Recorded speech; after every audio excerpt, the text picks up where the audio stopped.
बकिया video देखने से पहले वीडियो को लाइक करें, राहम टीवी चैनल को सब्सक्राइब करें और बेल आइकन पर क्लिक करें। शुक्रिया। आज हम अस्माए हुस्ना में से चौथे नंबर के इसमें हसन पर बात करेंगे और वह अल मलिकु। पहले हमने इसमें ज़ात अल्लाह पर बात की थी, उसके बाद अर रहमान पर गुफ्तगू हुई, फिर अर रहीम पर हुई और आज अल मलिकु। अल मलिकु ये अल्लाह तबारक व तआला के नामों में से एक नाम है और बड़ा खूबसूरत नाम है। और अल मलिकु माना होता है बादशाह, यानी मुतलक बादशाह, मुतलक बादशाहत अल्लाह तबारक व तआला को सजती है। और अल मलिक जो है ये कुरान करीम में 5 जगह आया है। अच्छा, जैसे कुल औज़ु बिरब्बिन नास, मलिकिन नास, फ़तआलल्लाहुल मलिकुल हक़्क़ुल मुबीन। तो ये मलिक 5 जगह जो है कुरान करीम में आया है और ये बड़ा अजीब व गरीब नाम है। इसमें बड़ी ताकत और बहुत ज़्यादा दौलत है। अगर कोई ताकत और दौलत चाहता है तो इस नाम का विर्द करे। चुनांचे ये है कि अगर कोई चाहता है कि वो दौलतमंद बन जाए, मालदार बने, तो अल मलिक जो है इसका विर्द करे। फजर तुलुए शम्स के ज़वाल शम्स के वक्त, ज़वाल शम्स के वक्त जो है ये 120 मरतबा इसका विर्द करे। अच्छा, जिस वक्त ज़वाल का टाइम हो रहा होता है उस वक्त ये 120 मरतबा इसका जो करे और अव्वल आखिर जो है वो 11 मरतबा जो है दुरूद शरीफ के साथ। तो ये इंशाअल्लाह, और ये 90 दिन की नीयत से शुरू कर ले, बहुत ज़बरदस्त के फ़वायद के इंसान को अल्लाह तबारक व तआला मालदार बना देते हैं। और दूसरा इसके अंदर जो है नफ्स को काबू करने की बड़ी ताकत है। अगर इंसान का नफ्स जो बेरारवी का शिकार है, या किसी बच्चे का, बच्ची का, या किसी भी फैमिली का फ़र्द, या हस्बैंड है, बीवी है, नफ्स बेरारवी का शिकार है, लिहाजा शहवात के अंदर, नाजायज़ ख्वाहिशात के अंदर पड़ा रहता है, या ख़ुद आदमी सोचता है कि यार मेरा नफ्स जो बड़ा बेकाबू रहता है, ख्वाहिशात और नफसानी शहवात के अंदर पड़ता है, उसको कैसे काबू करूँ, उसके लिए इसमें बड़ी ज़बरदस्त तासीर है कि ये जो है अल मलिको को जो है या मलिकु के नाम से जो है या मलिकु का विर्द करें 313 मरतबा। हाँ, अगर उस आदमी के नाम के आदाद पता हो तो बहुत अच्छा है, तो उस आदाद के मुताबिक करे, वरना 313 मरतबा रोज़ाना जो है ये पढ़ के दम करे, पानी दम करके पी ले। और ये 92 डेज़ की नीयत से शुरू करे। नफ्स इसके काबू में आ जाएगा, ज़बरदस्त जो है इसको मुनाफे होंगे, रूहानी तरक्की भी होगी, क्योंकि रूहानी तरक्की का मदार नफ्स के काबू करने पर है। तभी इमाम गज़ाली रहमतुल्लाह ताला फरमाते हैं कि नफ्स की गर्दन पे पहला कदम रखो तो दूसरा कदम जन्नत में होता है। तो ये इसका फ़ायदा है। और तीसरा जो है इसके अंदर जो है कोई हाजत आपकी पूरी करना चाहते हैं, कोई दिली मुराद है जो आप चाहते हैं पूरी हो जाए, तो उसकी में 1 दिन के लिए पढ़ना काफ़ी है।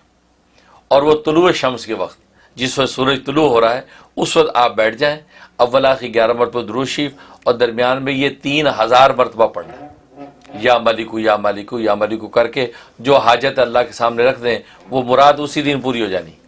यानी 1 दिन पढ़ना काफ़ी है। लेकिन अगर बिलफर्ज हमारी कल्बी कसावत की वजह से वो इस नाम का इजलाल नहीं हुआ, टाइम लगा, तो 11 दिन में तो कोई ऐसी बात ही नहीं कि आपकी हाजत पूरी ना हो। और ज़ाहिर है कि आज शब रोज़ हमारी हाजतें, मुश्किलात, दिली मुरादें, मनपसंद शादी हो जाए, कारोबार खुल जाए, तरक्की हो जाए, क्या कुछ इंसान नहीं चाहता। तो 3000 मरतबा जो है 11 दिन के अंदर यकीनन काम होगा। ये का फ़ायदा। और एक फ़ायदा ये कि अगर बादशाह वक्त है और बादशाह वक्त ये चाहता है कि रियाया मेरी ताबेदार रहे, मुती रहे, फर्मा बरदार रहे, और जो अहकामात जारी करूँ उसको माने और किसी किस्म की मुखालफत ना करे, ख़ास तौर पे जो उसके मुखालफीन हैं और वो बड़े सरकश किस्म के लोग हैं और मन मानिया करते हैं। आज के ज़माने में आप अपोजिशन कह सकते हैं, आपकी अपोजिशन है मसलन, तो उसको काबू में रखने के लिए, ताकि वो मुती फरमा बरदार रहे, उसके लिए बादशाह वक़्त के लिए ज़बरदस्त ताकत है इसमें।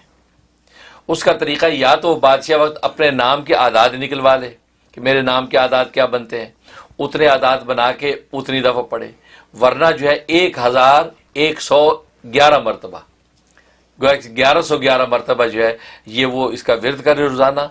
और कोई एक नमाज का वक्त रख ले, उस नमाज के बाद रोज़ाना विर्द करे, और ये 71 डेज़ की नीयत से शुरू कर ले। इंशाअल्लाह कोई वजह ही नहीं है कि उनके मुखालिफिन जो मुती ना हो जाए। इसमें बड़ी ज़बरदस्त ताकत को अल मलिक जो है वो बादशाह है, ताकत, तो ये उसमें फ़ायदा होता है। और एक ये है कि अगर इंसान चाहता है कि मोहताज ना हो, किसी के आगे हाथ ना फैलाना पड़े, अल्लाह ही किसी की रहमत से सब उसके काम होते रहें, तो फजर के बाद 120 मरतबा रोज़ पढ़ता रहे। फजर के बाद रोज़ाना 120 मरतबा पढ़ता रहे तो किसी किस्म की उसको मोहताजी नहीं होगी, हर तरह का गिना उसको नसीब होगा।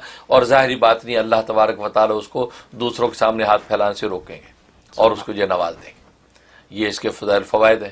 اور جہاں تک خواب میں تعبیر کا تعلق ہے، اگر جب بادشاہ وقت نے خواب میں دیکھا تو اس نام کو سنا یا لکھا ہوا دیکھا، اس کا مطلب اس کی بادشاہت کو اللہ دوام دیں گے، اس کی بادشاہت قائم رہے گی، دائم رہے گی، اور انشاءاللہ یہ پورے جو ہے وہ آب و تاب کے ساتھ اپنی بادشاہت کا وقت پورا کرے گا۔ اور اگر رعایا میں کسی نے دیکھا تو اس کا مطلب ہے کہ اس کو بادشاہ وقت کی اطاعت نصیب ہوگی، کیونکہ بادشاہ وقت کی اطاعت کرنا یہ بھی مستقل ایک عبادت و کار ثواب ہے، اجر کا باعث ہے، تو اس کو اطاعت نصیب ہوگی۔ اور یہ بھی اشارہ ہے کہ اگر اس کے اندر اہلیت ہے تو اللہ تبارک و تعالی اس کو کبھی نہ کبھی بادشاہت کے منصب پہ فائز کر دیں گے۔ اور تیسرا مطلب یہ ہے کہ اگر اسے کسی نے یہ نام لکھا ہوا دیکھا یا سنا تو مطلب ہے کہ اللہ تبارک و تعالی اس کو جو ہے مخلوق سے جو ہے مستغنی کر دیں گے، خالص اپنا محتاج بنا کے رکھیں گے، اور اللہ الصمد کی جو اللہ کی شان ہے اس کا پرتو اس کے اوپر رہے گا، اور یہ کسی کا محتاج نہیں ہوگا اور اللہ کا محتاج ہو کر زندگی گزارے گا۔ یہ اس کا حضرت آپ نے جو باتیں کی وہ ایک تو یہ جو مجھے پتہ لگا وہ یہ لگا کہ آپ نے عمران خان کے لیے فارمولہ بتا دیا۔ بالکل صحیح آپ نے ہے، ٹرمپ بھی فائدہ اٹھا سکتا ہے، ٹرمپ بھی فائدہ اٹھا سکتے ہیں۔ میرے ذہن میں ٹرمپ آیا تھا، لیکن اس کے بعد جو صحیح مسلمان وہ میرے ذہن میں آ گیا ایک دم۔ ٹرمپ کو تو پہلے اسلام قبول کرنا پڑے گا۔ تو عمران خان کے لیے آپ نے ایک فارمولہ بتا دیا جو کہ اگر اس کو کسی طریقے سے پہنچ جائے اور وہ کرے تو پاکستان کے حالات اچھے ہو سکتے ہیں۔ ہمارا تو تعلق وہاں سے اس لیے بات کرتے ہیں۔ دوسرے آپ نے پھر ایک ایسی چیز بتا دی لوگوں کے لیے کہ ان کی حاجات پوری کرنے کا آپ نے جو پھر نسخہ بتایا، جو ہر ہفتے آپ کوئی نہ کوئی نسخہ بتاتے ہیں، مجھے یہ یقین ہے کہ لوگ اس کو چیک کر رہے ہوں گے، اس کو یوز کر رہے ہوں گے، اور ہمیں کالرز کو چاہیے کہ ہمیں بتائیں کال کر کے کہ مفتی صاحب کے جو نسخے ہیں ان سے ان کو کتنا فائدہ ہو رہا ہے۔ تو یہ بھی آپ نے پھر بتا دیا۔ آج آپ نے ایک اور بڑی کام کی بات کی، نفس کو کنٹرول کرنے کی آپ نے بات کر لی، یعنی آپ نے جنت کا راستہ دکھانے کا پھر ایک اور طریقہ بتا دیا۔ اور جو میں نے نوٹ کیا وہ آپ نے کہا طلوع شمس اور زوال شمس، ان دونوں کی آپ نے بات کی۔ تو یہ بھی کیونکہ کہا سننے میں یہ ہے، یا ہمیں یہ معلوم ہے کہ طلوع شمس کے وقت قرآن شریف نہیں پڑھنا چاہیے۔ پتہ نہیں میں صحیح ہوں یا غلط ہوں، کیا یہ بات صحیح ہے یا غلط ہے؟